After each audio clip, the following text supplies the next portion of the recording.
So we're back at the garage with the 5.3 for the square body. We're gonna clean it up, get rid of what we don't need, and get it ready to swap. So if we do a quick walk around, I can show you some of the stuff we're gonna do here. EGR is gonna go, AC is gonna go. We're gonna clean up the heads and the valve covers. The valve covers are gonna get painted. We're gonna try to paint the block. This battery terminal is gonna get moved. We gotta get the evap off. We're gonna get the old fuel lines off. On the tranny, we're gonna take and clean up some of these brackets. I might get new ones or make some new ones or something. We'll get it all looking halfway decent again. But before we do any of the fun stuff, we gotta get all the junk that we're not using off. So let's get into it.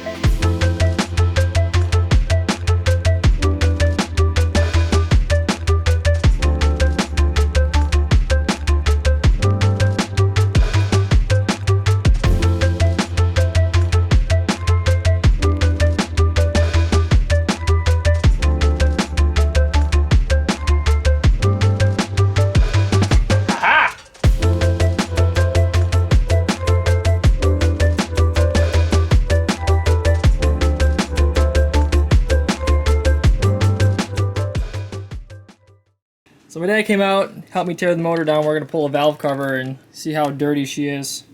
Oh, that's pretty clean stuff. That's dirty in there though. It's not too bad.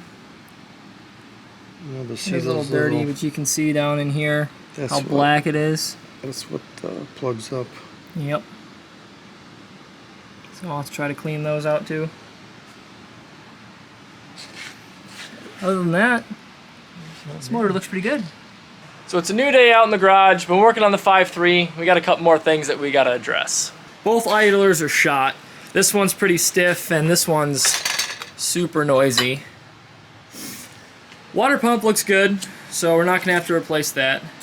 But on the intake here, both our intake gaskets, they have some folded over spots and one of them's got a crack, so we're gonna take and replace those. A little finagling off camera. We got the water pump off. We had to heat it up, brace it with a pair of vice grips, and then hit it a couple times with a hammer. Got it off. So now we're gonna get the valve covers off, get those cleaned up, and get them ready to paint. All right, before we take and get into cleaning these things, I wanna get this off, the old filler neck. So there is a little tab that is right up here that you have to bend back, and then it lets you get the filler neck out. I come in with an awl, get behind it, bend it out.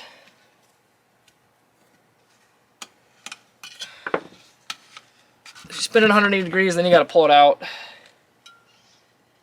There's a little tab right there. There she goes. So now this we can take and throw in the garbage. And I did this on my Sierra. And I'm gonna do it to this too. So this we can get rid of. And you can take your filler cap and actually put it right on the valve cover. And it seals just like normal. So that's how we're gonna run our oil fill. All right, let's get these suckers clean.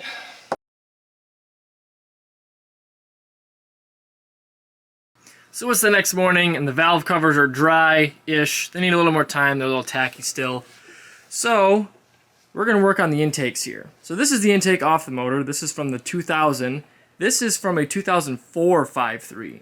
So I'm gonna use this intake because of the fuel rails, mainly. So this has the two hose with the onboard regulator and then the vacuum advance for the regulator right here, which is another port that I would have to plug using this intake, along with the EGR, which is right here.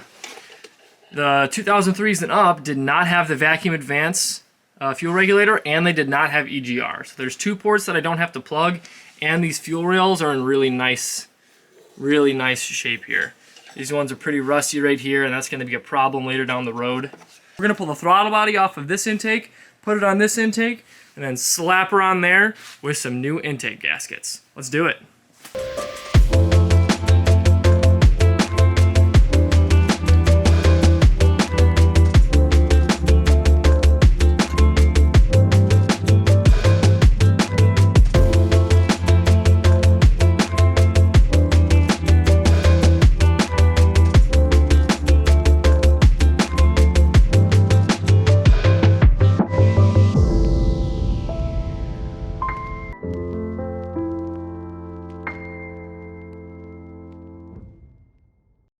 5.3 is ready to get dropped in the square body. And as you can see, it's here. So we got a whole bunch of great stuff coming. If you like what you're seeing, go ahead and subscribe. Thanks for watching, and let's LS swap the world.